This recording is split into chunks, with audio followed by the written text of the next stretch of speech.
बुलढाण्यात डॉक्टरच्या हलगर्जीपणामुळे तरुणीचा मृत्यू झाल्याचा आरोप. रुग्णालयात नातेवाईकांनी घातला गोंधळ. पोलीस दाखल. मोताळा तालुक्यातील गोतमारा येथील 18 वर्षीय तरुणीला काल रात्री बुलढाणा येथील न्यूरॉन हॉस्पिटलमध्ये उपचारासाठी दाखल करण्यात आले, परंतु आज 15 जानेवारी रोजी दुपारी 12 वाजेच्या सुमारास तरुणीचा मृत्यू झाला. डॉक्टरच्या हलगर्जीपणामुळे सदर तरुणीचा मृत्यू झाल्याचा आरोप नातेवाईकांनी करत रुग्णालयात गोंधळ घातला. याची माहिती मिळताच बुलढाणा शहर पोलीस देखील रुग्णालयात दाखल झाली होती.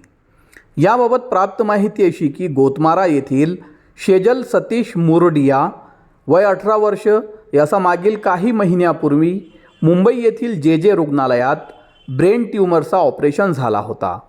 काल संध्याकाळी तिची तब्येत खालावल्याने बुलढाणा येथील न्यूरोलॉजिस्ट डॉक्टर निलेश वाघ यांच्या न्यूरॉन हॉस्पिटलमध्ये तिला रात्री 8 वाजेच्या सुमारास दाखल करण्यात आले.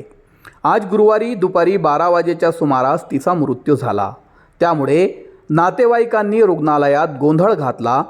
त्यांनी आरोप केला आहे की रुग्णाची तब्येत खालावत असल्याने सकाळपासून डॉक्टरला बोलविण्यात आले, परंतु डॉक्टर दुपारी 12 वाजेच्या सुमारास रुग्णालयात पोहोचले आणि याच हलगर्जीपणामुळे शेजलचा मृत्यू झाला आहे.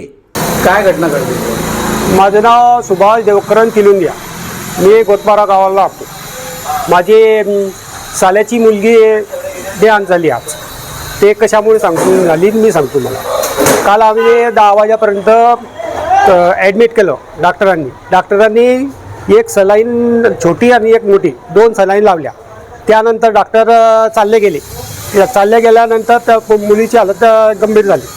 त्यानंतर सकाळी उठल्यानंतर मग आम्ही नर्सांना सांगितलं की तुम्ही डॉक्टरांना फोन करा, तुम्ही आमचं पेशंट सिरियस होत आहेत. ते म्हणजे आता येतात डॉक्टर, तेव्हा येतात. तर ते डॉक्टर आतापर्यंत आले नाही. ते आले मग किती 2 वाजे आपल्या 12 वाजता आले तर तेव्हा मुली गेलेली होती. आता त्यांचं एक कर्तव्य होतं की आपला पेशंट सिरियस असून जरी तो दुसऱ्या दवाखान्यात गेलेला होता. त्याचं आपल्याला माहिती होतं की आपलं पेशंट सिरियस आहे, तर त्यानं इथं सकाळी लवकर याचं काम होतं. नर्सांचं बी त्यांना फोन लावून सांगायचं काम होतं. आम्हाला न्याय पाहिजे आणि त्यांच्यावर कारवाई व्हायला पाहिजे. पेशंटला नेमका काय प्रॉब्लेम झालेला? पेशंटला प्रॉब्लेम काही ती झोपलेली होती, ती बेशुद्ध अवस्थेत होती. ॲडमिट कशाला केला होता? ते झोपलेली होती. ते बोलू शकत नव्हती. अगोदर काही उपचार झालेला होता? अगोदर मुंबईला उपचार झालेला होता. 4 महिने अगोदर ब्रेन ट्यूमरचं ऑपरेशन झालेलं होतं. ते ऑपरेशन सक्सेस झालेलं होतं. 2-3 वेळेस आम्ही मुंबईला पुन्हा तपासायला गेलेलो होतो. ते सगळं ठीकठाक होतं. पण हे काय की ती मुलगी समजा बेशुद्ध अवस्थेत होती, तर आम्ही रात्रीच दवाखान्यात आलो. म्हणजे डॉक्टरच्या हलगर्जीपणामुळे? हा, डॉक्टरच्या ते सकाळी लवकर आले असते तर आमची मुलगी वाचली असती. कारण की रात्री 11 वाजेपासून तर दुसरे 12 वाजेपर्यंत जर डॉक्टर 14-15 घंटे जर वॉर्डमध्ये येऊ शकत नाही, तो डॉक्टर आहे की तसा येतो. आपली मागणी काय आता? मागणी आम्हाला न्याय बघो, डॉक्टरांना शिक्षा हवी पाहिजे. लता पाटील. तुमची कोण आहे ती मुलगी? माझी बहिणीची मुलगी आहे. काय झालं होतं? 6 महिने पहिले ऑपरेशन झालं होतं तिचं ब्रेन हेमरेजचं. अच्छा. आता चांगली होती ती. काल झोपलेली होती. ती झोपलीमुळे ईडी आणली, ॲडमिट करली. हातपाल हलवायची ती. कालच्या दिवशी सकाळपर्यंत हातपाल हलवले तिनं. सकाळपासून ती एकदम नॉर्मल झाली. मी बोलले सराला बोलव ती मॅडम मध्ये येतील करून सांगा. 7 वाजेपासून 11:30 12 वाजून गेले तेव्हा सराला बोलवलं तिनं. सर आले तर म्हणजे शेजल नाही आहे म्हणे. आता एकदमच आज सांगलं सरांना आमची गलती नाही म्हणे. आज उलटून आम्हाला सांगते ते. डॉक्टरांनी काय केलं नाही का मग? नाही, डॉक्टरने ते पाहून घेतलं की आहे की नाही शेजल, काय नाही शेजल. किती तास झाले होते तुम्हाला दवाखान्यात यायला? आम्ही रात्री 11 वाजेचे आले होते. आणि डॉक्टर किती वाजता आले? रात्री होते डॉक्टर 11:30 वाजता आलो होतो. हे पहिले आले होते. आम्ही 11 वाजता आलो. आम्ही नंतर आलो. 10 वाजे आलो. डॉक्टरनं बघितलं होतं का पेशंट? बघितलं, तात्पुरता इलाज चालू केला. त्यानंतर मग त्यांना माहीत होतं पेशंटची अशी तब्येत आहे, तर त्यांनी आम्हाला सांगून द्यायचं होतं की तुमचं पेशंट सिरियस आहे, तर आम्ही दुसऱ्या ठिकाणी हलवू शकतो. त्यांनी तसं सांगितलं नाही. आणि सकाळी आम्ही त्यांना सांगितलं, तर सिस्टरला सांगितलं की आमची पेशंटची तब्येत जास्त राहील, तुम्ही डॉक्टरांना फोन करा. डॉक्टर हो येत आहेत म्हणजे डॉक्टर येत आहेत ना. आणि आता 12 वाजता आले डॉक्टर. आता त्यांना समजायला पेशंटची तब्येत खराब आहे तर 12 वाजता येऊन राहिले, कोणता डॉक्टर आहे? तुमचं काय म्हणणं आहे आता? काय म्हणणं आहे मग? डॉक्टर कारवाई करायची आम्हाला. हो, त्यांची गलती सगळी, त्यांची लापरवाही आहे. या घटनेबाबत माहिती देताना डॉक्टर निलेश वाघ म्हणाले की काल रात्री रुग्णाला आमच्या हॉस्पिटलमध्ये बेशुद्ध अवस्थेत आणले होते. मी पेशंटची पूर्ण हिस्ट्री जाणून घेतली व नातेवाईकांना सांगितले की पेशंटची अवस्था गंभीर आहे. तेव्हा पेशंटच्या आईने सांगितले की त्यांची आर्थिक परिस्थिती ठीक नाही. तरी मी त्यांना सांगितले की मी प्रयत्न करतो, अन्यथा गरज पडल्यास तर तुम्ही पुढील उपचारासाठी पेशंटला नेऊ शकतात. परंतु त्यांनी इथेच उपचार करण्याचे सांगितले. आमच्याकडून हलगर्जीपणा झालेला नाही, आम्ही पूर्ण प्रयत्न केले, अशी माहिती डॉक्टर निलेश वाघ यांनी दिली आहे.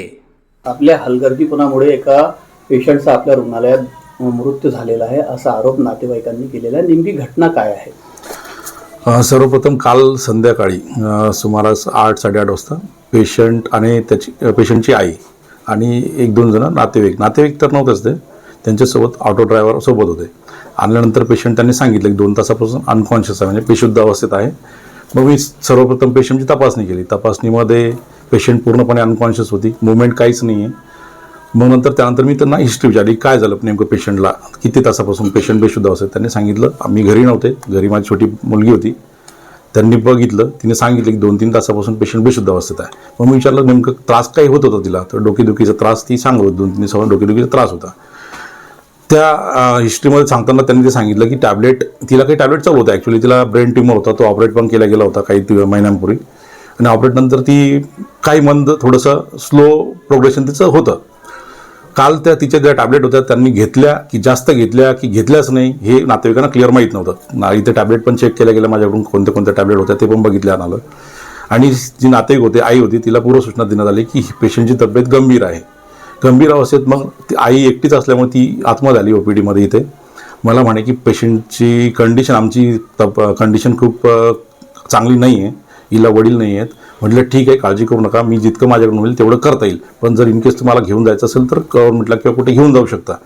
तर त्यांनी सांगितलं की नाही, इथेच ट्रीटमेंट आम्हाला कंटिन्यू करायची आहे. मग मी त्यांना सांगितलं जर कंटिन्यू करायची आहे तर आपल्याला रात्रीतून त्यांचं MRI करणं गरजेचं आहे. तर त्यांनी मला सांगितलं की 7-8 दिवसापूर्वी MRI झालेला आहे. म्हटलं 7-8 दिवसापूर्वीचं नाही, आपल्याला पेशंट आत्ता कंडिशन सिरियस झाली, त्याचा MRIवर आपल्याला पुढची तपासणी करावं लागणार, ते MRI करणं गरजेचं आहे. तर त्यांनी मला सांगितलं की सध्या आपल्याकडे पैसे नाही आहेत, त्या कारणाने उद्यापर्यंत वाट बघू. म्हटलं कंडिशन सिरियस आहे. म्हणजे त्या सांगण्याच्या त्या टाईमला पेशंटची आई आणि जे ड्रायव्हर होते ते पण सोबत होते. काल दाखवताना फक्त हे 2-3 लोक होते. आणि आज सकाळी मग पेशंटची ट्रीटमेंट आम्ही चालू केली. त्यातमध्ये 2च कंडिशन आम्ही ठेवल्या, की एक तर ट्यूमर आहे, त्याची वाढ झाली असणार, प्रेशर वाढलं असणार मेंदूमध्ये, त्या हिशोबाने ट्रीटमेंट चालू केली. दुसरं एक फिट, म्हणजे ट्यूमरच्या पेशंटला फिट येऊ शकतात. बाकी ताप नसल्यामुळे मेंदूचा ताप हे थोडंसं कमी शक्यता होती. त्यामुळे आम्ही त्या पुढच्या तपासण्यावर प्लॅनमध्ये ठेवलं होतं की करू उद्यापर्यंत काय. आणि तसं पण पेशंटच्या आईसोबत बोलणं झालं होतं, इनकेस पेशंटची तब्येत सुधारलीही तरी तुम्हाला गव्हर्नमेंटला की कुठे घेऊन जायचं, कारण इकडे पैसा सांगता येत नाही, थोडा लागूही शकतो प्रायव्हेटला. आणि जर तपासण्यांचा खर्च लागला तर लागेलच, आणि जर तब्येत बिघडलीच तर मग आपल्याला थोडंसं आणखी पुढचा खर्च लागेल, त्यापेक्षा मग तुम्ही घेऊन जात. तर त्यांची ही तयारी होती की आम्ही सकाळपर्यंत वाट बघून सकाळी घेऊन जाऊ. पण आपण ट्रीटमेंट चालू करत असताना पेशंट तब्येत आणखी खालावत गेली. मी त्यामध्ये प्रयत्नही केले, पूर्ण इंजेक्शन देण्यात आले, पण पेशंटची तब्येत खालावल्या गेली. आणि मग नंतर पेशंटचे पल्स कमी झाले. आणि त्याच्यानंतर पुढचं मग त्यांनी जो सांगता येतं त्यामध्ये हलगर्जीपणा असं काहीच नाही. सर्व जे प्रयत्न केले गेले, इव्हन पेशंट कुठेही असतात, कोणत्याही ठिकाणी असतात, हे प्रयत्न करून पण कधी कधी यश येत नाही, तेच याबाबतीत झालेलं आहे. सकाळपासून आपल्याला सांगण्यात येत आहे की पेशंटची तब्येत खालावत आहे, परंतु आपण 12 वाजल्यानंतर इथे पोहोचले. सकाळपासून आपण तपासणी केली नाही रुग्ण. हो, तर त्यामध्ये असं झालं की सकाळी आपले नाईटचे डॉक्टर आहेत आणि डॉक्टरनी बघितलं, इथे डॉक्टर मॉनिटरिंगसाठी आहेत, स्टाफ आहे, वेल ट्रेन स्टाफ आहे. त्यांनी बघितलं, पेशंटची कंडिशन जशी काल होती तशीच आहे, ती ट्रीटमेंट सेमच आपण चालू ठेवली होती. आणि नंतर आपल्याला पुढच्या तपासण्या त्यांनी मला सांगितलं मागचा MRI घेऊन येतं, मी आल्यानंतर तो बघणार होतो. मला इथून समजा मला काही पर्सनल काम होतं, बाकीच्या हॉस्पिटलचं पेशंटला बघायला जायचो, त्यामुळे थोडा डिले झाला. नंतर मी आलो. इथे आल्यानंतर पल्स वगैरे व्यवस्थित होता, पेशंटचा पल्स लागत होता, पण पेशंटच्या नातेवाईकांचा गोंधळ इतका होता की मी पेशंटला काही टच करू शकत नव्हतो. जेव्हा आलो तेव्हा पल्स लागत होता पेशंटला, पण यांनी जो गोंधळ केला की नाही पेशंट आमच्या स्टाफला थोडं मारामारी करायचं किंवा थोडं हे करायचं, यांनी प्रयत्न केला. मग त्यामुळे सगळ्या स्टाफला आणि आम्हाला इकडे यावं लागलं. त्यानंतर मग आम्ही जेव्हा पुन्हा मी स्टाफला पाठवलं तिकडे की एकदा ECG करून घ्या, त्याच्यानंतर मग आम्हाला समजलं की पेशंटचं कंडिशन आणखीच खालावत गेली. म्हणजे जे मला प्रयत्न सकाळी येऊन करता आले असते ते पण करू दिले नाही. तशी तब्येत गंभीरच होती, त्यात मी आणखी थोडे प्रयत्न करू शकलो असतो, पण नातेवाईकांनी त्यामध्ये मला अडथळा आणलेला आहे.